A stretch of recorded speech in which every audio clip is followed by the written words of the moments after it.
¿Quién como Dios? Señores, último capítulo de este curso, vamos a hablar de la moral sexual.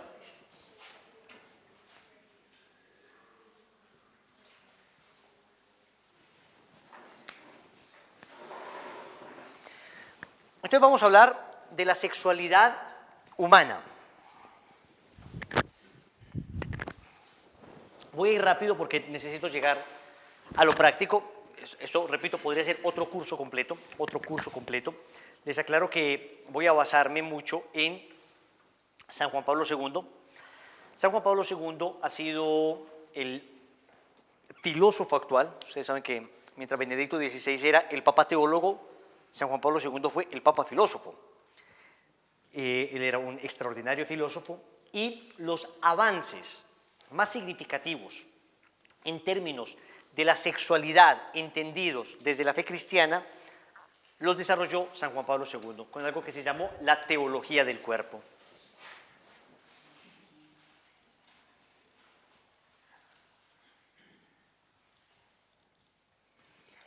San Juan Pablo II, antes de ser elegido papa, como cardenal, empezó a escribir un libro que se llamaba Hombre y Mujer los creó. El libro no lo alcanzó a concluir San Juan Pablo II, pues lo eligieron papa, pero después en una serie de catequesis, de 129 catequesis, empezó durante varios años a desarrollar el tema de la teología del cuerpo. La teología del cuerpo. ¿Qué es esto de la teología del cuerpo? Es una manera fiel, pero a la vez novedosa, de entender la sexualidad humana. Ustedes saben que hubo una revolución sexual en la década de los 60 y pasamos de una sexualidad algo restringida, que permanecía en los espacios íntimos de los hogares, a una sexualidad abierta, difundida y a una sociedad pansexualizada. Pansexualismo es aquello donde todo habla de sexo. Y esto ocurrió a partir de la década de los 60. Entonces hubo un cambio cultural. Ese cambio cultural, pues San Juan Pablo II se dio cuenta que, aunque la enseñanza de la iglesia tradicional ha sido siempre fiel a la palabra de Dios, luego no lograba expresar, no es que estuviera equivocada, pero no lograba expresar al hombre actual de una manera clara el contenido de la revelación. O sea, lo que la iglesia ha dicho siempre es una maravilla, es extraordinario, es estupendo. Dios nos lo ha revelado y vemos que funciona. Sin embargo, había necesidad de expresarlo de una manera nueva. Y esa manera nueva se llama teología del cuerpo. ¿Qué significa teología del cuerpo? Significa que así como yo puedo hacer teología sobre la palabra de Dios, puedo hacer teología sobre el cuerpo humano. Casi, que es decir, que el cuerpo humano es un lugar teológico. O sea, que el cuerpo humano, así como la palabra de Dios, la Biblia, me habla de Dios, así el cuerpo humano también me habla de Dios. Y empezó San Juan Pablo II a hacer un desarrollo conforme al cuerpo humano y empezó partiendo de un dato absolutamente evidente, pero que muchas veces pasa inadvertido. La base de la teología del cuerpo es la siguiente, es que si tú miras el cuerpo del hombre y si tú miras el cuerpo de la mujer, te das cuenta que los cuerpos de uno y otro están hechos el uno para el otro. ¡Wow! Pero es así, es así.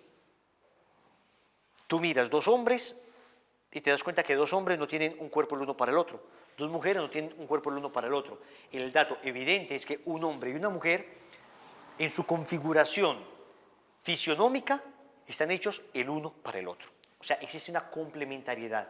Hay una natural disposición de los cuerpos a esa unión. Pero además hay otro dato importante de la sexualidad humana, y es que cuando tú ves el cuerpo humano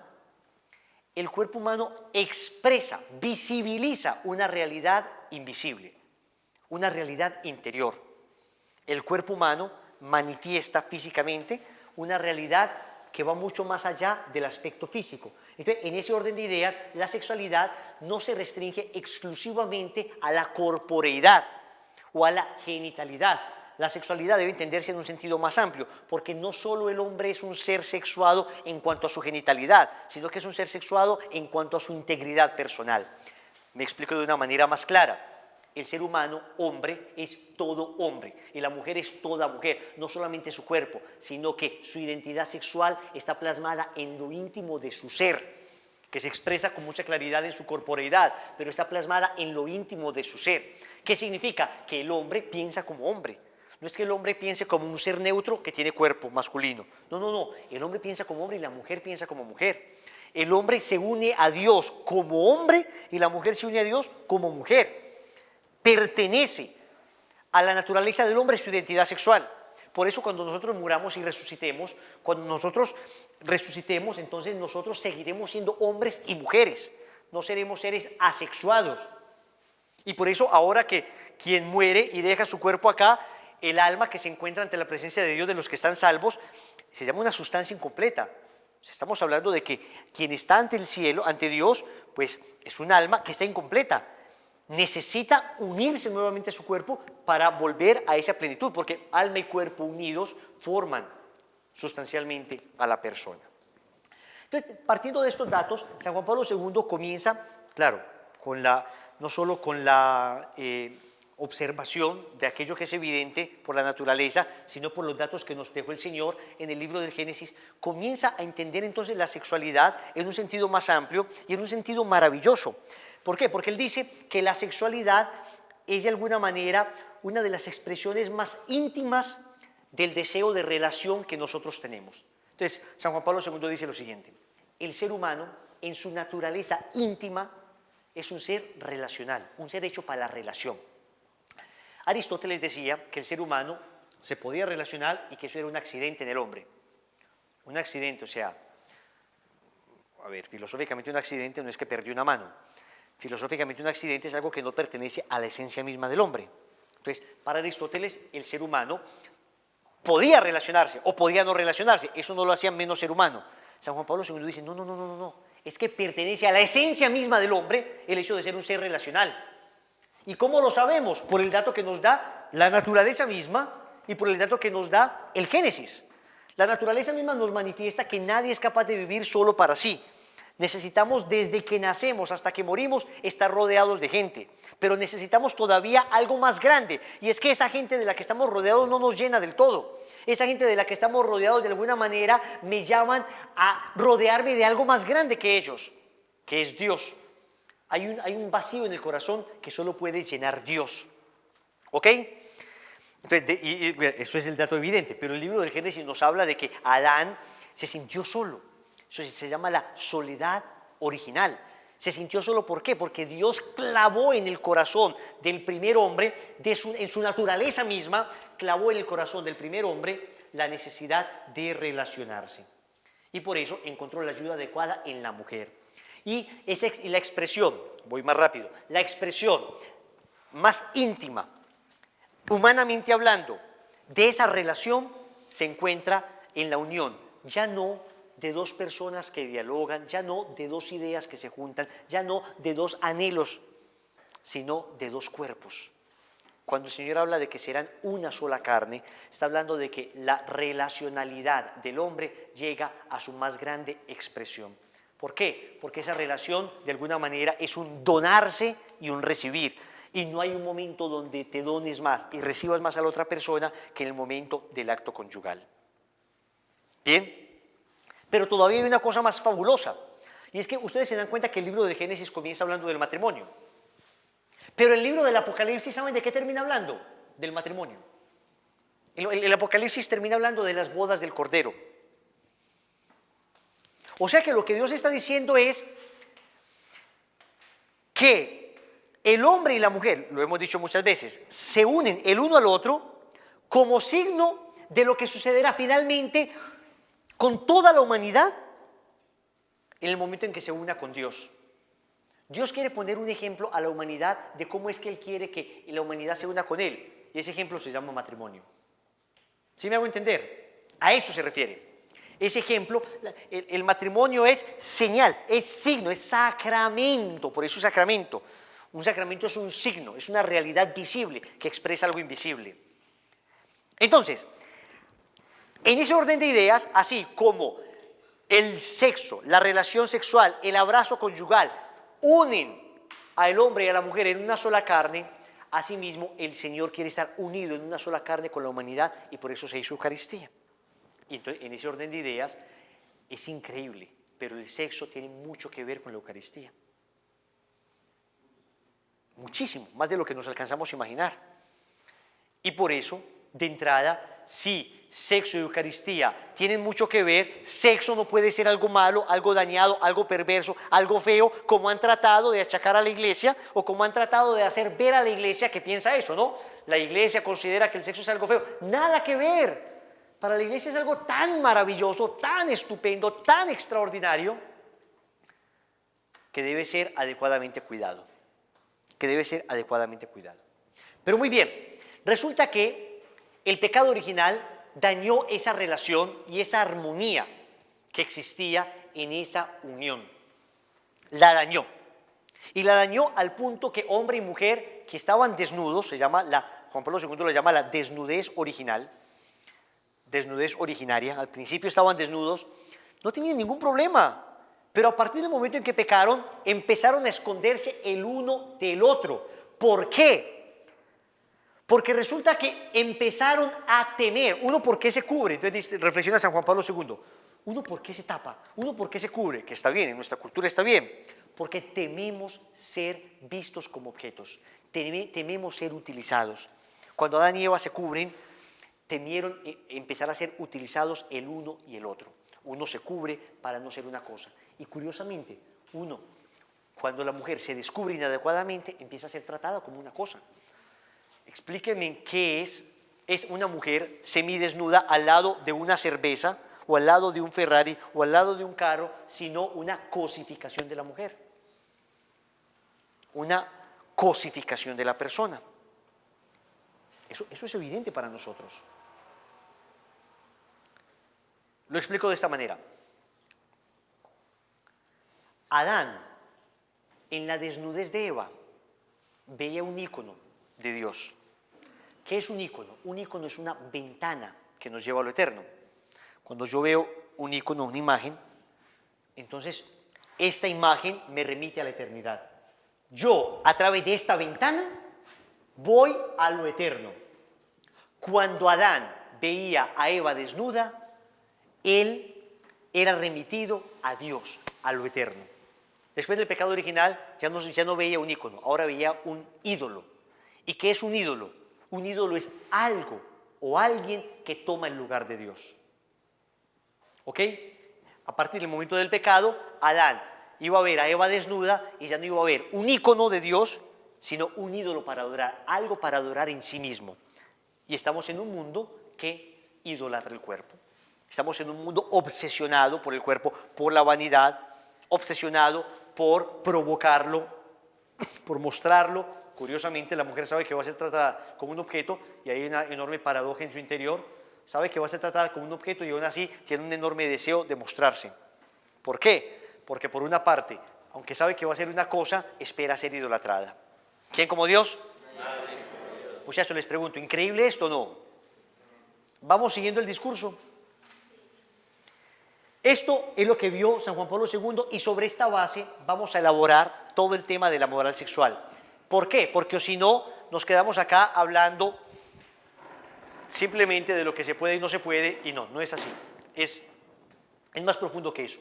Aunque, repito, debo llegar a lo práctico y debo decirles ciertas cosas no se puede, pero con base en esto. Pero no es simplemente decir, señores, malo, malo, malo, bueno, bueno, bueno, listo. Hagan hasta acá y hasta acá no está pecado. Y a partir de ahí para allá, pecado mortal. O pecado venial. Y otro poquito allá, pecado mortal. No. Entendiendo la sexualidad con todos estos presupuestos que hemos establecido, entonces, ahora sí, vamos a lo práctico, a lo concreto. Si ustedes quieren profundizar más respecto a este tema, pues les recomiendo las catequesis de San Juan Pablo II, las puede uno descargar, pero son bastante densas. Hay un libro que se llama Buena Nueva sobre Sexo y Matrimonio de Christopher West. Christopher West es un teólogo americano. Christopher West, Buena Nueva sobre Sexo y Matrimonio.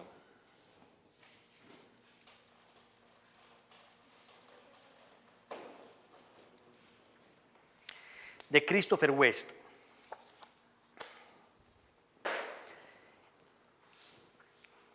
es una de las más grandes autoridades en el mundo sobre teología del cuerpo. Y les cuento algo, nos mandó saludos a Lazo de Amor Mariano. Unos misioneros estuvieron hace un mes en un congreso con él y se le acercaron y nos mandó saludo. Ahí tengo el saludo en inglés, se los mando si quieren, de Christopher West, que es un tipazo, o sea, reconocido mundialmente como uno de los más grandes expertos en teología del cuerpo. Tiene un libro que se llama Teología del Cuerpo para principiantes, y este que habla ya de la moral sexual y matrimonial sobre la base de teología del cuerpo. A ver, hermano. En cuanto a la vanidad es mala, yo creo que, pues, o sea, hasta cierto punto también no. Lo que pasa es que si hablas, me preguntas que si la vanidad es mala. La vanidad es mala, punto. Lo que pasa es que hay otra cosa que se llama cuidado del cuerpo, que ya no es vanidad. Uno extiende el concepto y dice, es que uno tiene que ser un poquito vanidoso. No, uno no tiene que ser un poquito vanidoso. O sea, si nos referimos estrictamente a la palabra, la vanidad es ese deseo desordenado de lucir, un deseo desordenado de lucir para ser aprobado. Eso está mal, incluso psicológicamente mal. Pero no significa que esté mal arreglarse y que esté mal que haya un deseo ordenado de estar bien y presentable. Entonces eso no se llamaría vanidad. La mujer que quiere estar atractiva para su esposo de ninguna manera se podría considerar vanidosa. Pero si quiere estar atractiva para su esposo y los esposos de sus amigas, no solo es vanidosa, sino que es una muy mala mujer. Muy bien. ¿Quién como Dios? Ok. Entonces vamos a ver. Vamos a empezar. Voy a ir desarrollando rápidamente el tema conforme a lo que les acabo de decir y sé que irán surgiendo diferentes preguntas al respecto. Vamos a tratar el tema con muchísima naturalidad. Vamos a tratar el tema siempre con mucha madurez. Este es uno de los temas más preciosos que se pueden tratar, pero siempre requiere mucha madurez. Por eso estamos con personas adultas y espero que cuando yo diga la palabra pene o la palabra vagina no haya personas que se sonrojen. ¿Ok? Porque es como decir dedo, nariz, frente, son seres, son partes del cuerpo dignas, hermosas, son partes del cuerpo que además son utilizadas por Dios para traer niños al mundo, para dar vida. Por eso lo triste es que aquellos órganos que fueron dados por Dios para dar vida, muchas veces terminen condenando la vida eterna. Eso es lo más triste de todo. ¿Quién como Dios? Entonces, empecemos diciendo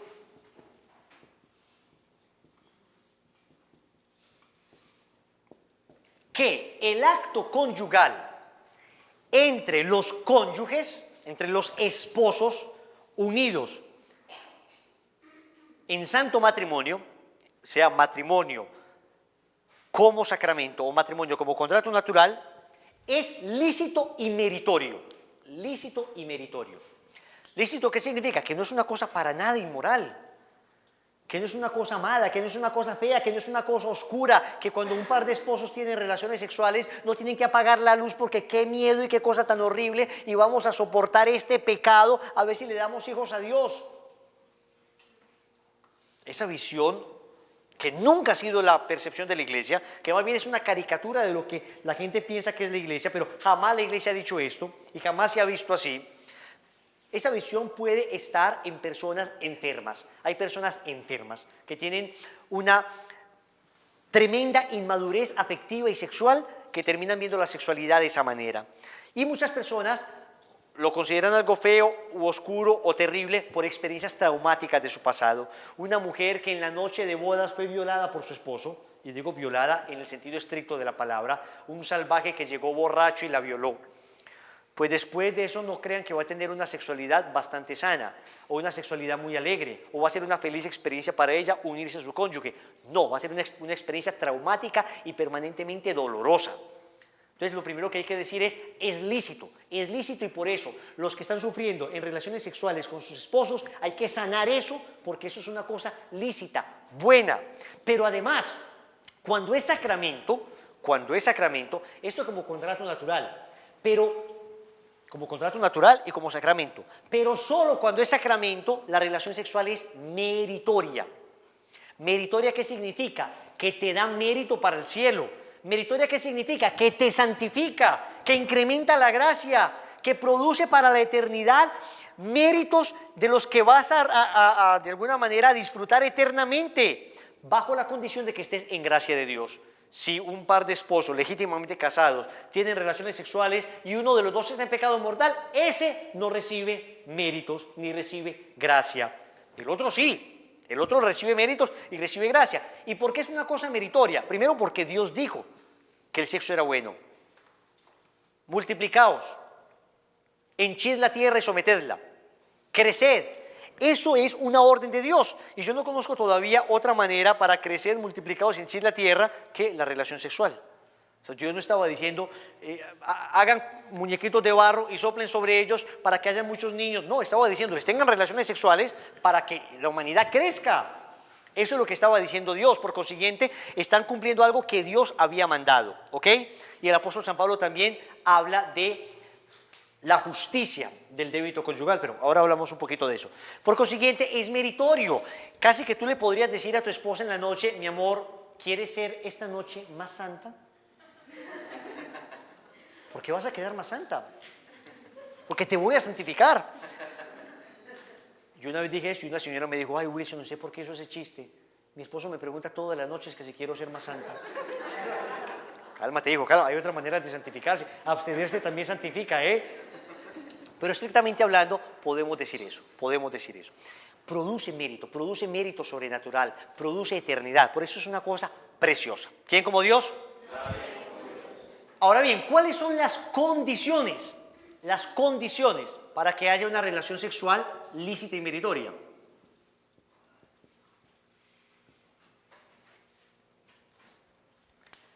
Se requiere una serie de condiciones bien puestas.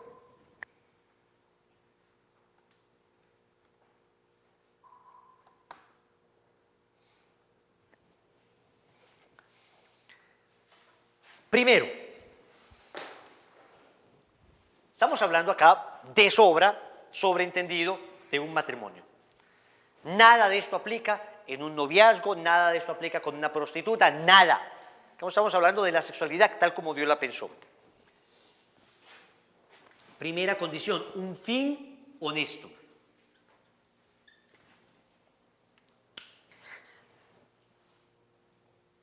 Que yo tenga un fin honesto con mi esposa.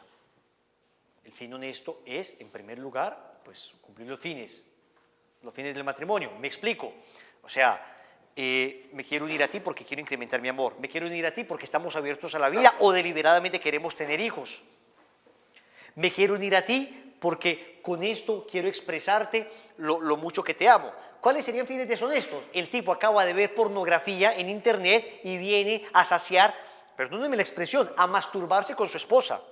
Eso es un fin deshonesto. Y sucede muchas veces que la libido de la persona crece, o sea, esa hambre sexual crece muchas veces, alimentada con porquerías, y después viene la persona acá a querer saciar esa hambre de porquerías, utilizándola a ella como una prostituta. Eso nunca está bien. Y por eso será una relación sexual ilícita y no meritoria. Se requiere un fin honesto. Segundo, para que la relación sexual sea humana, lícita y meritoria, se requiere el per. ¿Qué es per?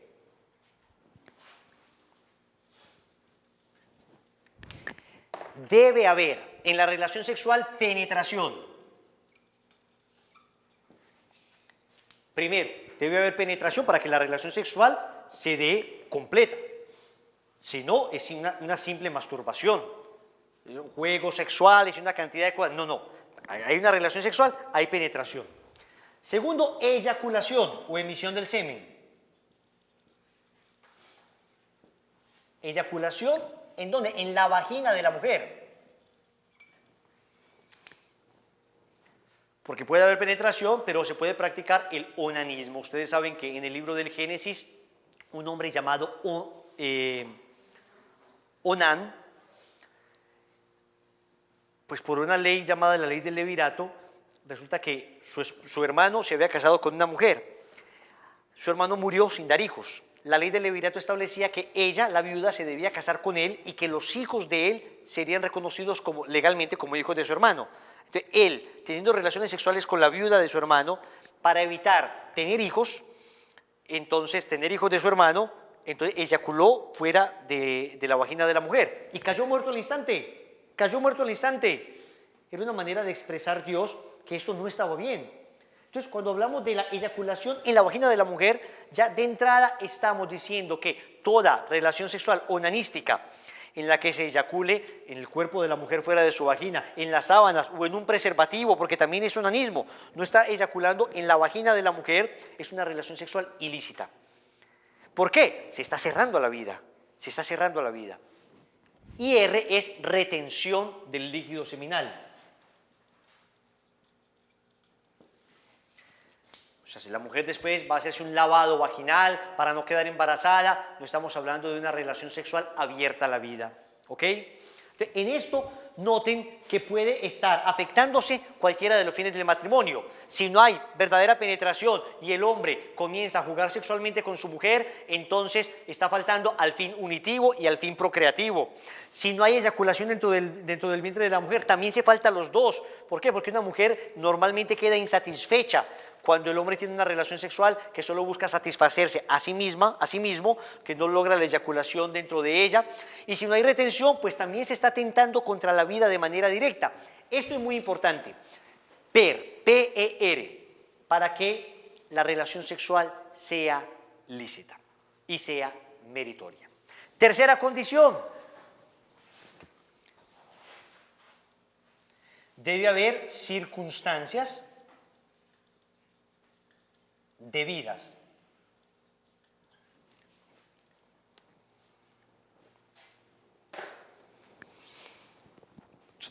Claro.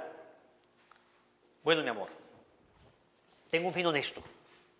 Tengo un fin honesto y es que yo te amo, quiero incrementar mi amor por ti. Vamos a tener una relación sexual con el PER, todo perfecto. ¿Qué estamos esperando?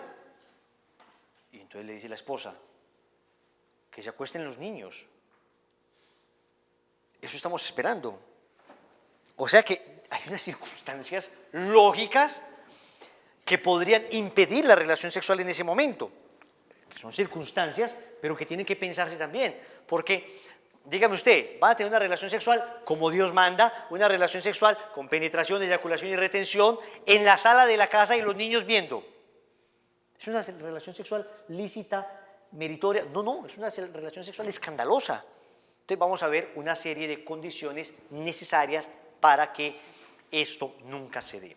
Entonces, primera condición. ¿Alcanzan a ver ustedes allá? Voy a hacerlo acá.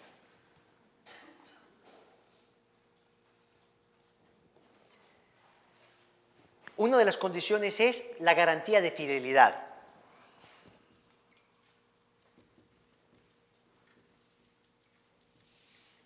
¿Y por qué? Porque si uno de los dos cónyuges es demostradamente adúltero, no simplemente tengo una sospechita, no, es demostrado, entonces el cónyuge, el otro, la víctima, podría rehusar la relación sexual, podría rechazarla, podría decir no. Eso necesita una garantía de fidelidad. Segundo, se requiere unas circunstancias razonables. Razonables.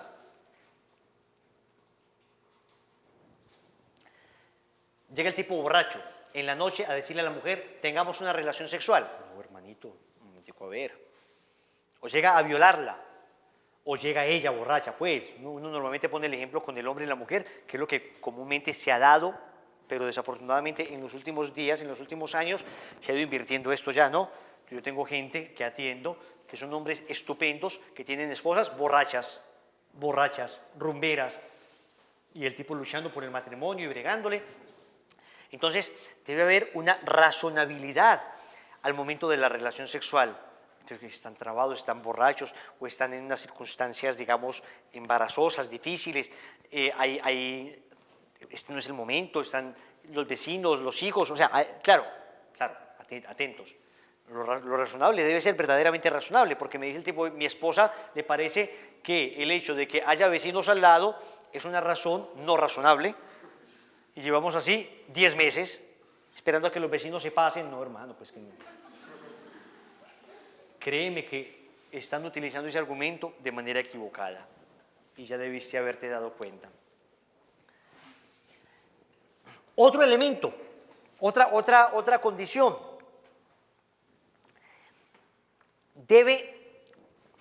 La relación sexual debe propiciarse en términos moralmente lícitos.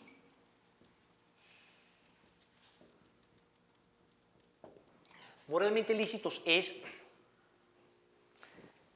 que yo puedo aparentemente tener un fin honesto, y digo aparentemente porque en el fondo te vas a dar cuenta que no, y puedo cumplir lo del PER, pero resulta que la persona en medio de la relación sexual, el hombre quiere practicar el onanismo, o tú presumes que lo puede hacer, o en medio de la relación sexual te dice, ok, quiero tener sexo anal y sexo oral.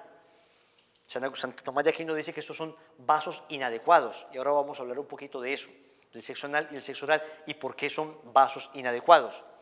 Pero puede suceder que se pidan cosas ilícitas dentro de la relación sexual, y esto implicaría que se perdería al instante la sobrenaturalidad del acto, se caería en pecado, y un acto que fue hecho para producir gracia y para producir vida se constituye en un acto de condenación. Por ejemplo, las parafilias son desórdenes psicológicos que vienen del pecado original.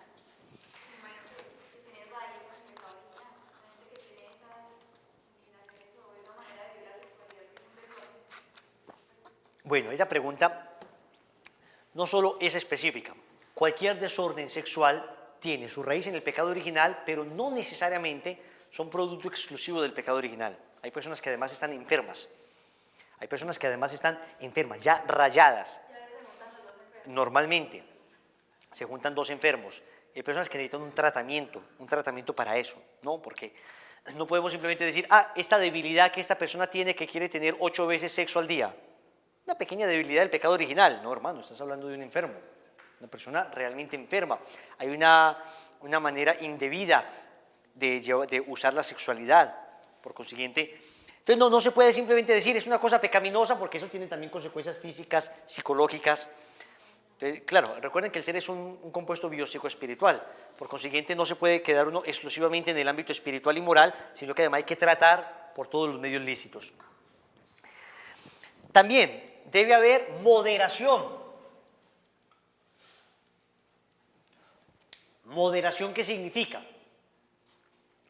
Que, hombre, puede haber un fin honesto, puede haber el PER, pero resulta que es que quiere, él o ella quieren todos los días, en la mañana y en la noche, la relación sexual. Eso no lo aguanta nadie. Y no lo aguanta nadie, y peor cuando la que lo quiere es una mujer. Cuando la libido de una mujer está exacerbada, es que no hay nadie que aguante. Nadie. El hombre cree que es súper fuerte, un varón, un macho, él es capaz. No, señores. Cuando se encuentra una mujer con una libido, con una inclinación sexual demasiado acentuada, cuando son mujeres insaciables, esto se constituye en un verdadero problema y va a terminar tarde o temprano afectando la vida sexual. Todo esto que les estoy diciendo, acá no estoy hablando ni siquiera de cosas simplemente pecaminosas o no pecaminosas. Acá me estoy refiriendo al verdadero disfrute de la sexualidad. Cuando tienen esas condiciones hay un verdadero disfrute de la sexualidad. Una sexualidad humana, una sexualidad lícita, una sexualidad meritoria, es una sexualidad que se disfruta profundamente. Es una sexualidad que planifica. Voy a terminar esto para llegar rápidamente a las consecuencias y ahora voy a dejar un espacio para preguntas y respuestas, ¿les parece? Entonces voy a pedirles por favor que no me hagan preguntas, voy a desarrollar todo, anótenlas y ahora al final voy a hacer un pequeño momento de preguntas y respuestas. Ok, debe ser una relación saludable.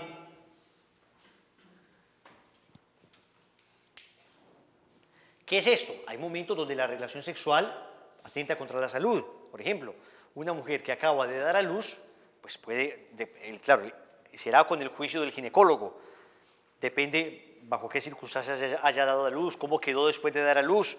Entonces, puede que haya un momento donde sea riesgoso para la mujer el acto conyugal. O también pensemos, alguno de los dos contrajo una infección de transmisión sexual. Estamos hablando de que no va a haber un verdadero disfrute de la sexualidad, del enorme peligro que el cónyuge tiene de infectarse y del peligro de que los hijos, producto de esa relación, estamos hablando de que esto se cumplió, producto de esa relación, el enorme peligro que hay de que ellos crezcan o nazcan con algún tipo de malformación. Bien, hasta acá entonces las condiciones para una relación sexual lícita, una relación sexual honesta, una relación sexual meritoria. Esto bajo el supuesto siempre de que las personas están en gracia de Dios, las personas están unidas en santo matrimonio. Pero ahora vamos un poco más a lo concreto, ¿Cómo se vive una sexualidad, una relación sexual de manera adecuada? ¿Cómo se vive una relación sexual de manera adecuada?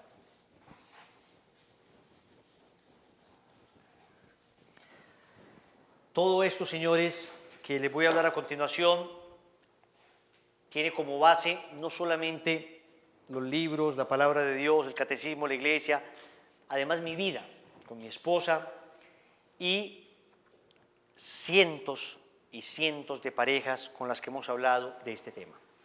Cientos y cientos de parejas con las que hemos abordado el tema de la sexualidad. Entonces,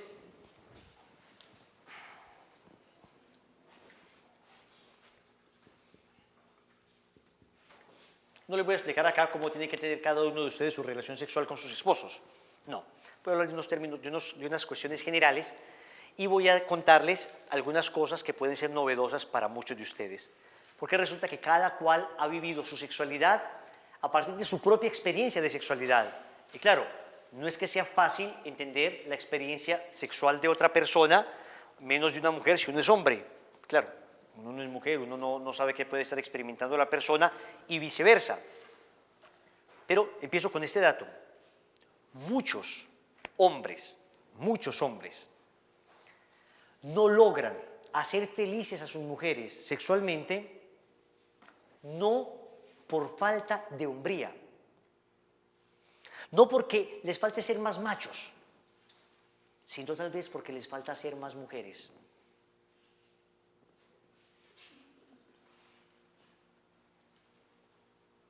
Muchos piensan, no, tengo que ser más macho, más varón. No. A veces lo que falta es, en un sentido bueno de la palabra, ya les voy a explicar, lo que le faltó tal vez es ser un poquito más mujer.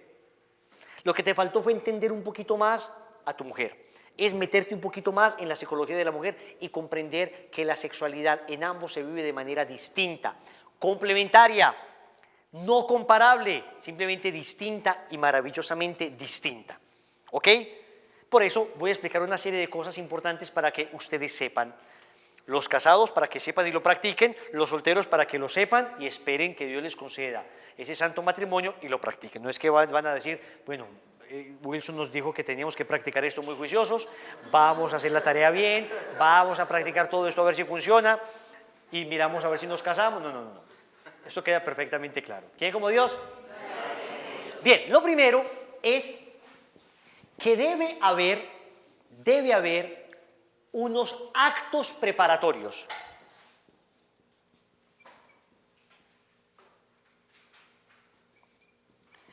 ¿Cómo así que unos actos preparatorios? Para el hombre el acto preparatorio es un beso y ya está listo. Una mirada, ya, está listo, preparado. El hombre está preparado siempre. Actos preparatorios que no, ya, a toda hora, siempre 24 horas al día.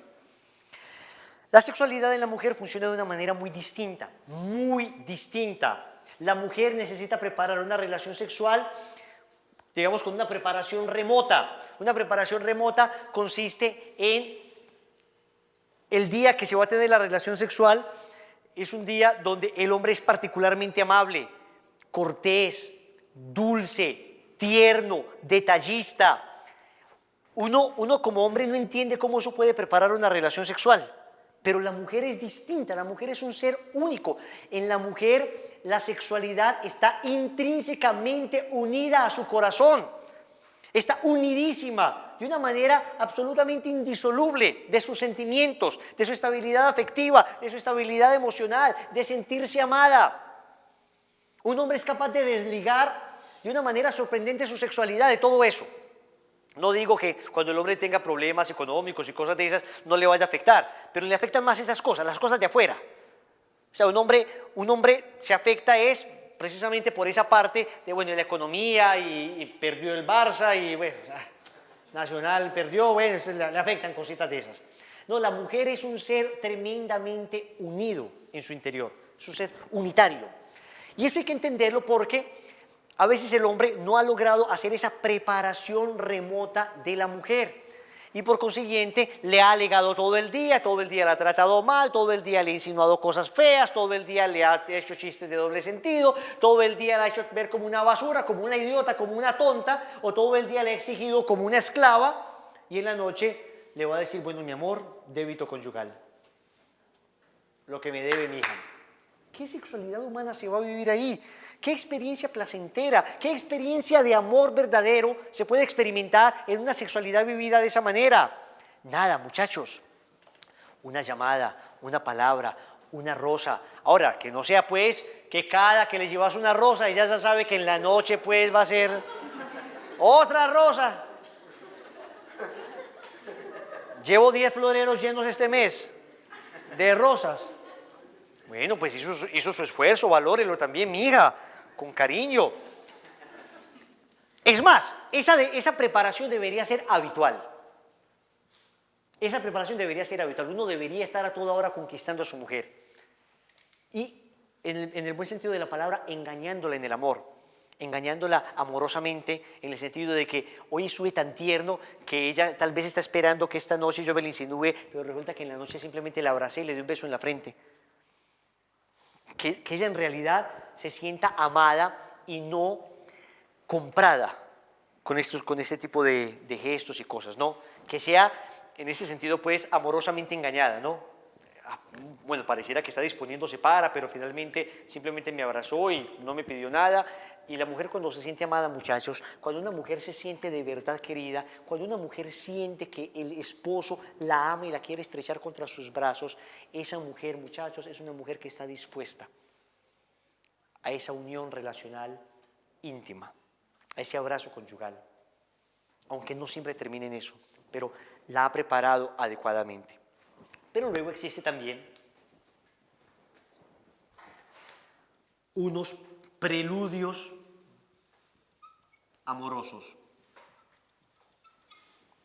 ¿Qué son los preludios amorosos? Ya en el momento en que han sido conquistados uno y otro, porque atentos, no solamente los hombres a las mujeres, también las mujeres a los hombres, en el momento en que se han conquistado mutuamente, ya en el momento de la relación sexual, existen unos preludios amorosos y eso me lo van a entender muy bien los casados, porque, claro, uno de soltero dice, los que han tenido relaciones sexuales de solteros, pues muchas dicen, no, pues yo no he tenido nada de eso, y relaciones sexuales, y pasa, y no pasa nada. Ay, muchachos, eso es producto del pecado. Los que están ahí, los que se amen. La lujuria también es capaz de imitar todo esto. Dos personas lujuriosas no necesitan nada de eso, se pueden odiar y se amarran a la misma cadena de lujuria y se violan mutuamente, se utilizan mutuamente y quedan saciados. Un par de cerdos que saciaron su instinto, ya quedan así todos untados, bueno, ya terminó la cosa. Ahí no hay amor, estamos hablando acá de una relación sexual, de una relación de amor. Estamos hablando acá de no hacer el amor ya está hecho. Estamos hablando de vivir el amor. Estamos hablando de vivir en realidad el amor. Entonces, cuando empieza la relación sexual, atentos, atentos. Vamos a hacer una gráfica para que entiendan, queridos hombres, les hablo particularmente a ustedes, queridos amigos. ¿Ok? ¿Cómo funciona la sexualidad en un hombre y cómo funciona la sexualidad en una mujer? Tenemos que acá está el nivel de placer sexual, ¿ok?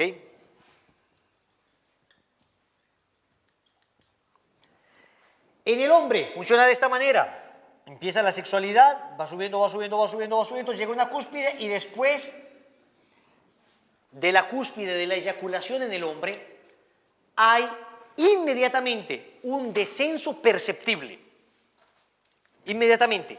Una vez el hombre eyacula, a partir de ese momento el hombre queda listo, ya. Fue muy rápido, una excitación bastante rápida, la eyaculación, pero la mujer funciona distinto. La mujer es más lenta, ella va progresivamente,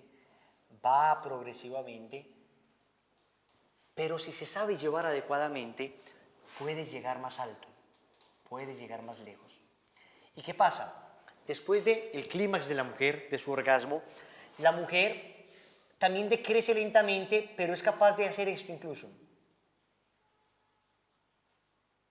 Es capaz de ir decreciendo con momentos placenteros, amorosos, agradables, lindos, especiales, donde ella se siente amada. Entonces, ¿qué pasa con esto? Que si esto no se entiende adecuadamente, el hombre va a querer que ella llegue a esta misma velocidad. Y cuando el hombre termina acá, ella apenas venía. El hombre ya viene de camino y la mujer apenas iba subiendo. Apenas iba en un camino. Entonces, conclusión, cantidad de matrimonios insatisfechos sexualmente. Mujeres que se le acercan a uno y le dicen, mi esposo no me hace feliz sexualmente. No me hace feliz. Y uno habla con él y dice, no, yo soy una fiera, soy un salvaje, soy un potro. Un potro. Y resulta que este potro no es ningún potro, sino que la esposa ha fingido orgasmos todo el tiempo. Porque la única vez que no lo fingió fue un problema con él. Y lo deprimió. Y no hay nada más deprimente para el hombre que sentirse poco hombre. Entonces ella, por amor a él, termina fingiendo orgasmos. ¿Saben cuál es el problema? Nunca finge un orgasmo. La mentira nunca es amiga del amor. Nunca. ¿Uno qué tiene que hacer ahí? Pues buscar ayuda, buscar soluciones. Tienen que conversar sobre su sexualidad. Tienen que tener el cariño suficiente, la cercanía suficiente para decirse mutuamente, esto no me gusta, esto sí me gusta, yo siento que tú me usas. La mujer en el último término se siente muchas veces usada. Pero fingir un orgasmo, fingir un momento de placer, no sirve para nada. Y eso termina colapsando el amor, termina horadando las bases del amor, agrietando el amor verdadero y termina mal la cosa, porque entonces el tipo cree que ya está muy bien y acá lo que muchas veces pasa es que el tipo se voltea para el otro lado de la cama y se acabó y ella queda en la mitad del camino, toda usada, toda triste, toda aburrida. ¿Y qué sexualidad gozosa va a ser esa? ¿Y qué acto conyugal? ¿Qué unión conyugal? ¿Qué beso conyugal es ese? No existe amor verdadero ahí para ella. Ella se sintió usada y por eso es que siempre le duele la cabeza. Al final, ¿ella qué dice? No me duele la cabeza. Pero ¿para qué? ¿Para quedar ahí tirada como una cosa? No. Como el balleno ese que le dijo a la ballena, una ballena azul en vía de extinción, le dijo, gorda, la ballena, gorda. ¿No te parece muy curioso que mientras allá afuera, en la superficie, todo el mundo sufra por la preservación de nuestra especie, a ti hoy te duele la cabeza?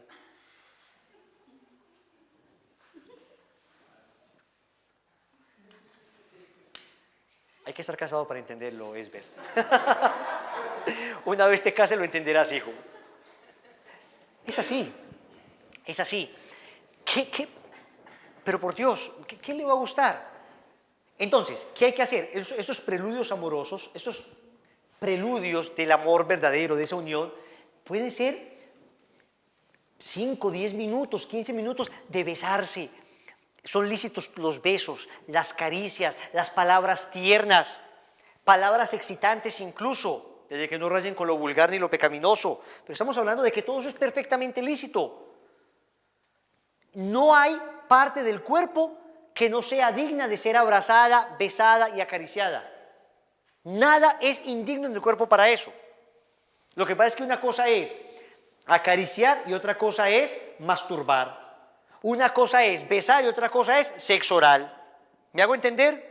Pero todo lo que disponga naturalmente a la relación sexual, uno como hombre cree que es una cantidad de caricias, claro, pero muchas veces son las palabras lindas, dulces, tiernas, con lo primero que debes acariciar y con lo primero que debes abrazar es con tus palabras, es con tu caballerosidad, es con el hecho de que ella sienta que a ti te importa mucho que ella se sienta bien. Ella experimenta eso, una vez experimenta eso, la mujer, recuerden que desde el Génesis sabemos, ella tiene una enorme necesidad de ser afirmada. Y cuando la mujer se siente afirmada, protegida, abrazada, cuando la mujer siente que está protegida por su hombre, ella es capaz de entregarlo todo. Y cuando entrega todo, entrega más de lo que uno se alcance a imaginar. ¿Quién como Dios? Pregunto, ¿está bonito el tema o no? ¿Importante? ¿Vamos bien hasta acá? Entonces, esos preludios son necesarios. ¿Cuánto deben durar? Nuevamente, no hay una regla para eso, no hay una regla para eso. Depende, también hay todo tipo de mujeres, pero en términos generales debe ser suficiente. Lo necesario y lo suficiente. Porque el hombre está dispuesto a la relación sexual, ya, está listo a toda hora. Para el hombre, ¿cuál preludio, cuál nada, ni qué carajo, estoy listo al instante?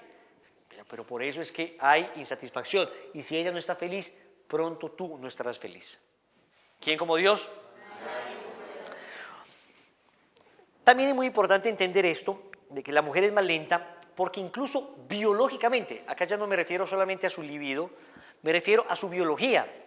Si la mujer no está preparada adecuadamente, entonces resulta que la mujer necesita una cierta lubricación para la relación sexual, o si no, para ella es bastante doloroso y una experiencia bastante desagradable.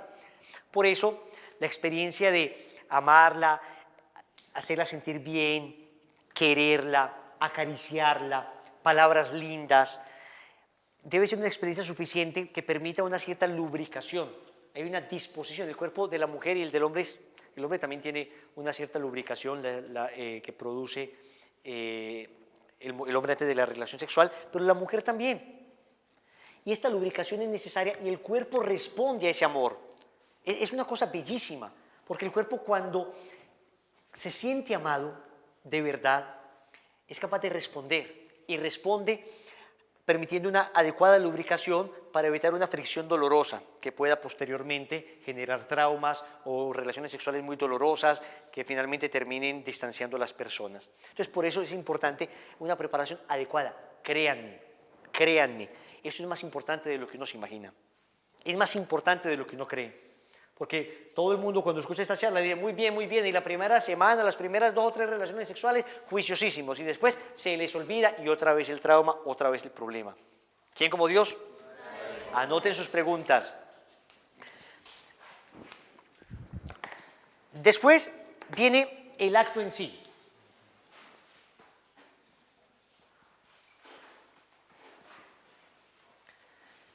Ya vimos las condiciones para que el acto se diera de una manera adecuada. En el acto sexual en sí, hay muchas inquietudes respecto a la licitud o ilicitud moral. Entonces, el acto en sí debe ser un acto natural que esté ordenado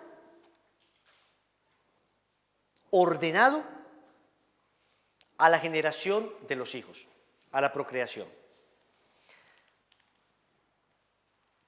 Y con esto lo dije todo,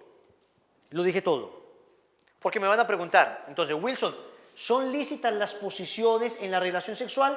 Toda posición en la relación sexual que permita que la relación sexual concluya adecuadamente es lícita. Entonces, acá yo no me voy a poner a hablar de la posición 4821 o de ese tipo de cosas. No, la posición sexual que permite una relación sexual humana, una relación sexual donde se cumple el PER, la penetración, la eyaculación y la retención, son posiciones lícitas. Ahora, que sean lícitas no significa que sean cómodas, ¿ok? O que sean cómodas para los dos. Puede haber una posición tremendamente cómoda para él, pero para ella tremendamente incómoda. Y él no puede decir, es que me gusta así, punto. No, señor, por eso hay que hablar. Por eso tiene que haber un diálogo amoroso y por eso él y ella tienen que ir los dos conduciéndose. Wilson, me dijo una señora una vez, la relación sexual, cierto que puede ser solamente el hombre sobre la mujer y se acabó.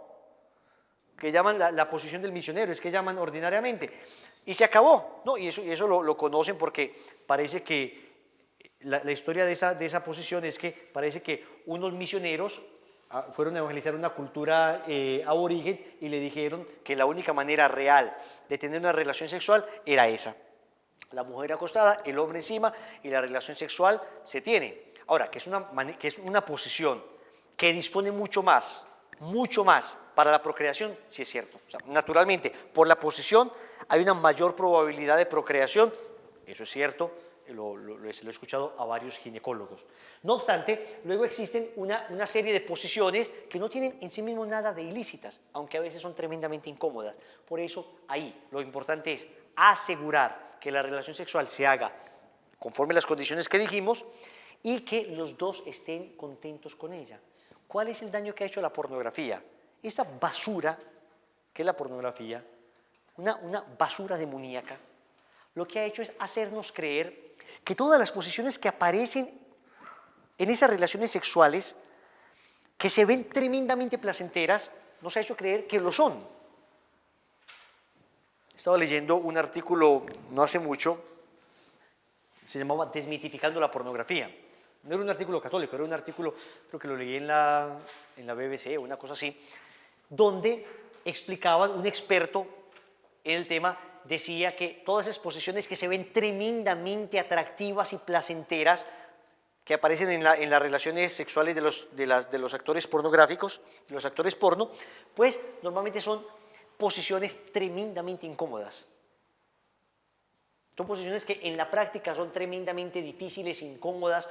Es una de las preguntas que normalmente le hacen a uno. Segundo, Wilson, durante la relación sexual, ¿qué puedo besar y qué no puedo besar? Lo repito, todo el cuerpo es digno de ser besado, todo el cuerpo. Entonces, el hombre puede acariciar y besar los senos de su mujer sin ningún problema, sin ningún problema. Ojalá no esté lactando, porque eso sería incómodo. Y la mujer se siente incómoda en ese momento, pero sin ningún problema. ¿Y puede darse un beso a sus órganos genitales? Sin ningún problema, sin ningún problema. Tampoco es una cosa inmoral, pero una cosa es un beso, otra cosa es un acto, lo que se llama tradicionalmente sexo oral, la succión de los órganos genitales y estimularlos para producir placer venéreo, sí está mal. ¿Y sí está mal por qué? Porque terminará en una eyaculación fuera de la vagina de la mujer.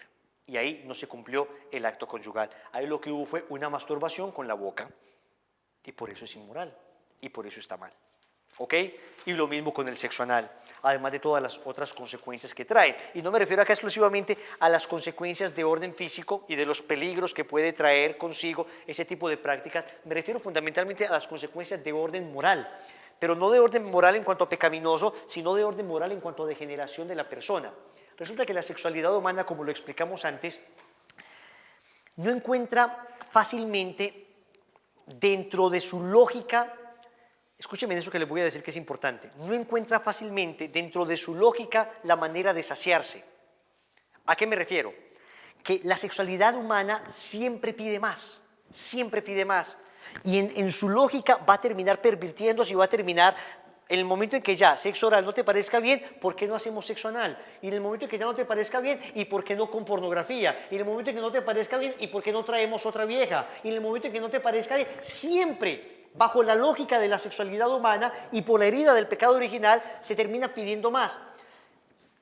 Todo esto que hemos dicho y todo de lo que hemos hablado es para demostrar que la verdadera sanación y la verdadera regulación de la sexualidad humana se encuentra en el amor verdadero. Hoy va la gente donde el sexólogo, y perdonen que hable acá de los sexólogos, en general, y no he conocido al primero y les agradecería que si lo conocen me lo presenten. Pero en general, lo único que saben los sexólogos decir es tengan más sexo. Y la lógica es tengan más sexo para mejorar el amor. Cuando es al revés, es ámense más para mejorar el sexo. Ámense más para tener un sexo mejor. Ámense más para tener un sexo adecuado. ¿Y cuál es el problema de los sexólogos Hay gente que yo he visto que se esfuerza adecuadamente por hacerlo bien, pero el problema fundamental radica en la mala comprensión del hombre. Si tú no tienes una visión antropológica adecuada, si tú no entiendes al hombre como herido por el pecado original y como sanado por la acción de la gracia y como la necesidad, como la virtud viene a curar con la gracia todas esas heridas, si no lo entiendes así, entonces vas a ser un monstruo de esa persona y vas a desfogar sus instintos sexuales y va a terminar la cosa generalmente muy mal, muy mal. Vas a exacerbar la lujuria de ambos, las heridas de ambos, y al final lo que pasa es que no terminaron amándose más, terminaron ahondando sus heridas y terminan separándose. Cuando haya un sexólogo, digamos, una persona experta en sexo, que sea capaz de hablar y de tratar a una pareja desde la antropología cristiana, les aseguro que encontrará no solamente una enorme respuesta, porque la gente lo que quiere es estar bien, estar feliz, no solamente encontrará una enorme respuesta, que mucha gente vendrá, sino que encontrará una enorme eficacia. Verá cómo los matrimonios se empiezan a sanar. Wilson y los fetichismos sexuales, cualquiera que sea, fetichismos o en otras prácticas, el que se disfraza, la que se disfraza, entonces el hombre termina teniendo una relación sexual con un rol y no con su esposa, con un rol, con un papel, con una enfermera o con una colegiala o con una policía o con una no sé qué, todo ese tipo de cosas. Yo no estoy diciendo que si se ha hecho alguna vez una cosa inmoral, pecaminosa, desgraciados, vas a arder en el infierno por eso, sucio, inmundo, ni me mires. No. Estoy diciendo que no es un buen camino y que te darás cuenta rápidamente que lo que estás haciendo ahí es exacerbar tu instinto, queriendo saciar tu instinto sexual con un rol, con un papel o con un objeto. Incluso el DSM-4, DMS, no me acuerdo si es DSM o DMS de los psicólogos de la APA,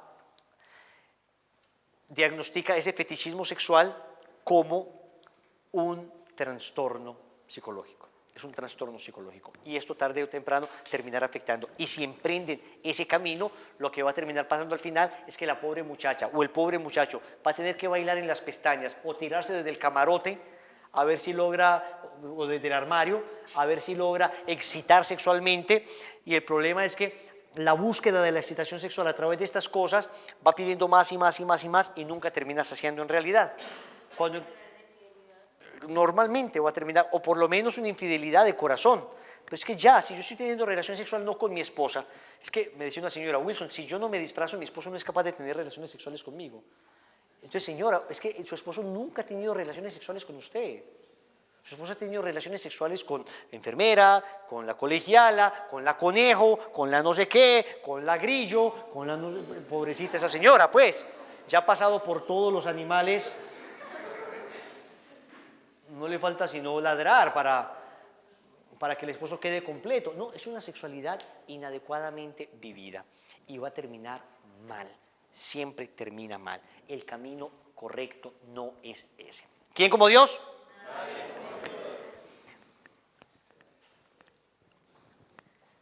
Por otra parte, el tema de la pornografía, por supuesto que es un tema bastante inmoral.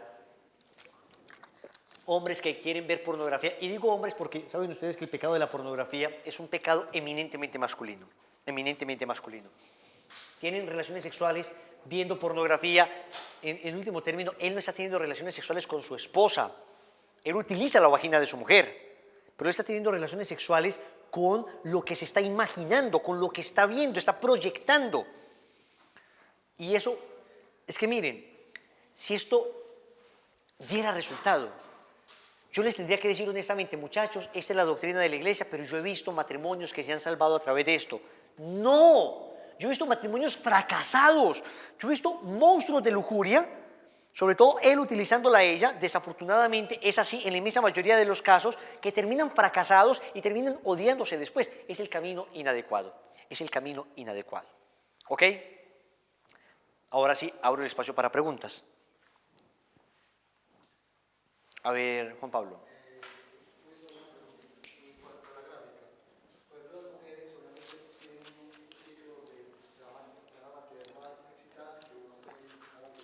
Claro. Entonces también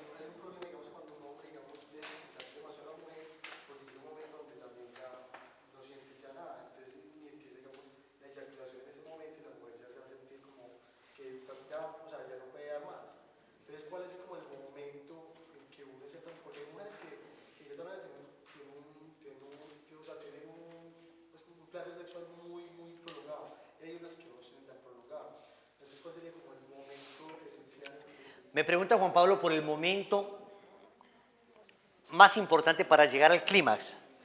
Hermano, no existe el momento para llegar al clímax. Existe el amor que lo encuentra. Porque como bien lo dices, hay mujeres de todos los tipos. Hay mujeres que son capaces de tener en una relación sexual varios orgasmos. Eso no es tan fácil en un hombre. En un hombre, pues que podría tener varias eyaculaciones en una relación sexual, sí, pero no es tan fácil. En la mujer, en cambio, es mucho más frecuente y se puede sin mayor dificultad. En el hombre generaría una mayor dificultad. ¿Qué hay que hacer ahí, hermano? Lo que hay que hacer es, los dos tienen que ir encontrando el momento.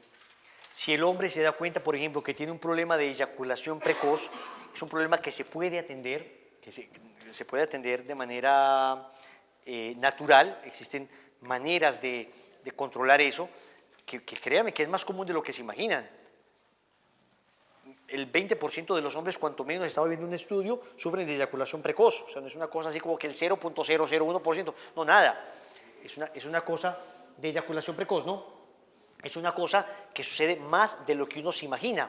Luego, cuando se encuentran ese tipo de dificultades, le preguntan a uno, Wilson, ¿algún tipo de tratamiento para retrasar la eyaculación en el hombre es lícita? A ver, moralmente hablando, sí. Lo que pasa es que luego hay que cuidarse porque muchas de estas cosas, cuando son con medicamentos, tienen efectos secundarios que pueden traer deficiencias a los espermatozoides y entonces ya habría una consecuencia secundaria, un efecto secundario que no sería querido y que no estaría bien. Pero lo mismo, el criterio general es el siguiente: en la relación sexual, aquello que yo pueda usar de la medicina o de cualquier recurso natural para tratar, escúchenme bien, para tratar de devolver la normalidad al acto conyugal, es lícito. Es lícito.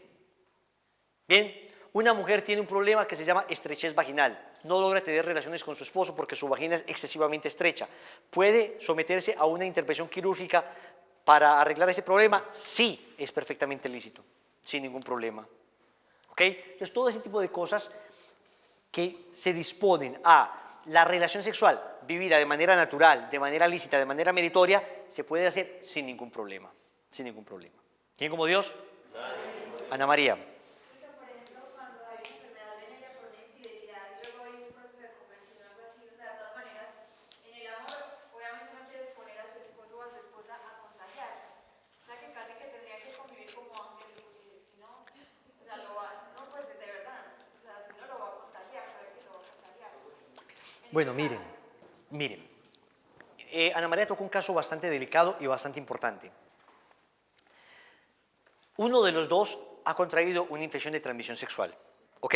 Habría que ver, hay naturalezas diversas, ¿no? O sea, digamos, hay unas infecciones de transmisión sexual que en el hombre son absolutamente irrelevantes, o sea, no le afecta gran cosa, mientras en la mujer sí. En la mujer puede traer consecuencias pues, mucho más graves. Entonces resulta que cuando se encuentra una enfermedad seria, grave, lo que hay que hacer es tratarla. Resulta que el tratamiento es imposible, o sea, no hay nada que hacer. La va a infectar gravemente. ¿Qué hay que hacer ahí entonces? Entonces, cuando el tratamiento es imposible y cuando la infección, digamos, tiene VIH la persona, ¿qué tiene que hacer con su esposa? ¿Utiliza preservativo? No, es que ya está demostrado que falla el preservativo también.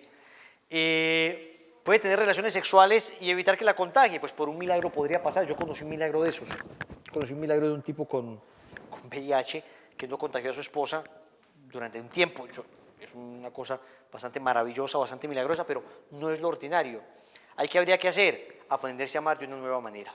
O si no son conversas, por ejemplo, y ella sabe que tiene una enfermedad de transmisión sexual, pero San Pablo dice que no se le debe negar a su esposo, o sea, como... No. Hombre, que no se le debe negar al esposo, pero a ver. Hay como un límite ahí. Claro, siempre hay un límite, siempre. Al débito conyugal le supera el derecho a vivir. Está por encima, pues. Entonces, San Pablo dijo, usted verá. San Pablo, yo le escuché, San Pablo lo dijo. No, hermano, pero es que si me voy a morir, no. Si me voy a morir, no. ¿Y entonces qué se tiene que hacer ahí? Hermano, es como cuando una persona pierde el miembro viril. ¿Qué puede hacer ahí? Amarse de otra manera. Aprender a amarse de una manera nueva, de una manera distinta. Aprender a amarse como se aman nuestros abuelos. Wilson, esa era la otra pregunta que yo tenía pues con Ana María. Tú nos habías como que hablado en cuanto al matrimonio, digamos, cuando la persona tenía un déficit, pues, una enfermedad así, digamos, ahí no se podía dar un matrimonio. Pues que la persona, ¿Cuál? ¿Pero cuál enfermedad? pues por ejemplo, una de transmisión sexual, que digamos no es permitido, pues, No, una persona puede tener, por ejemplo, una persona puede padecer verrugas venéreas y se puede casar. Sí, se puede casar. Si se ha tratado, si se la ha cauterizado, se puede casar sin ningún problema. ¿Me hago entender? Ahora, una persona tiene VIH. ¿Se puede casar? Pues hermano, lo que pasa es que, a ver, señor, ¿usted sabe que él tiene VIH? Sí. ¿Y se va a casar con él? Sí. Es que yo se lo pegué. Ah, pues hombre. Hombre. Pero la iglesia no expondría a una persona, le diría, no, nosotros no podemos darte la bendición. O sea, porque es... Claro, no. La iglesia no... Exactamente, estamos hablando de una persona no apta para contraer matrimonio.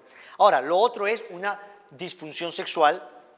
Lo que hablábamos era si una persona tiene una impotencia sexual perfecta. Esto es, que no está apta, que bajo ninguna circunstancia puede tener una relación sexual. Ahí la persona no está apta para esto, por consiguiente no está apta para el matrimonio.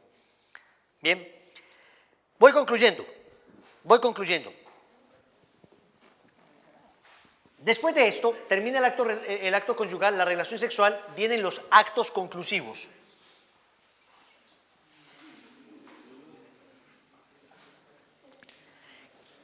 O actos complementarios.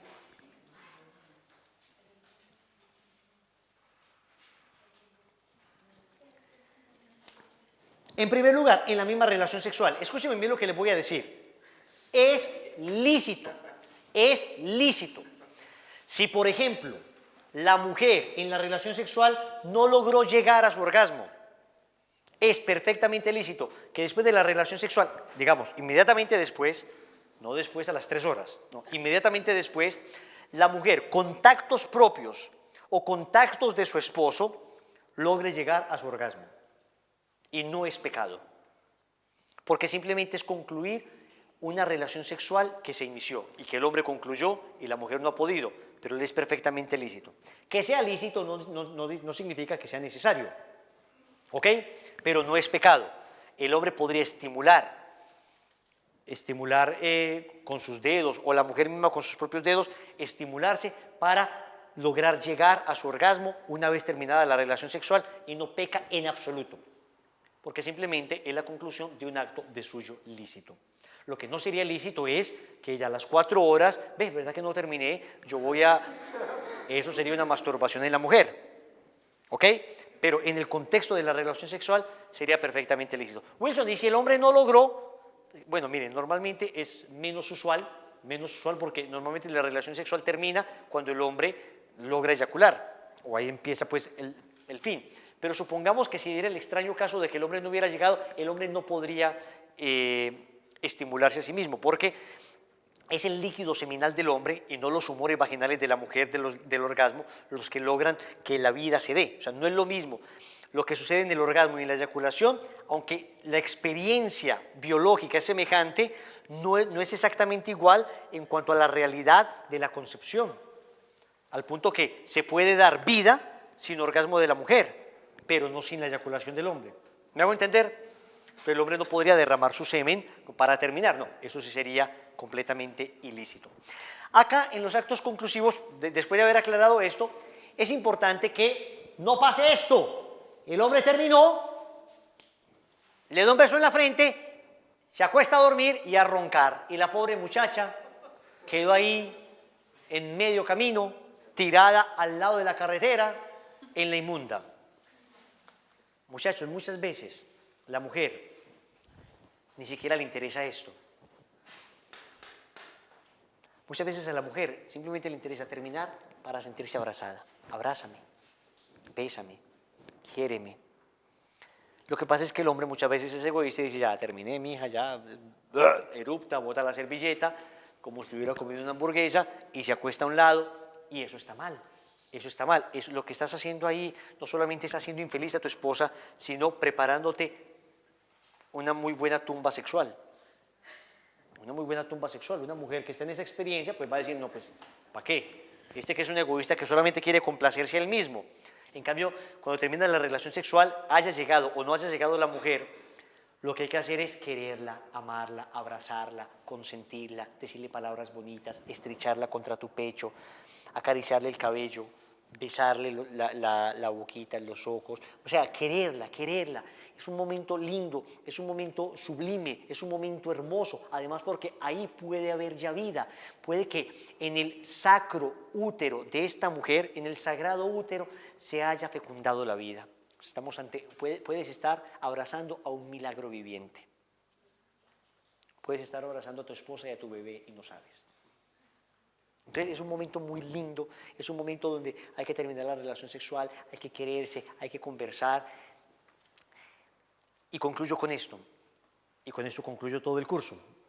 Si es que definitivamente hay una dificultad en el aspecto sexual, háblenlo primero entre ustedes. Y si no se puede, busquen una tercera persona y lo hablan. Y busquen hablarlo. ¿Por qué?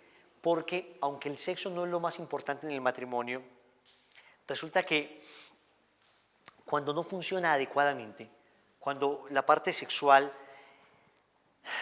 de alguna manera uno de los dos se siente insatisfecho o ambos, créanme que esto terminará tarde o temprano dañando el matrimonio completo.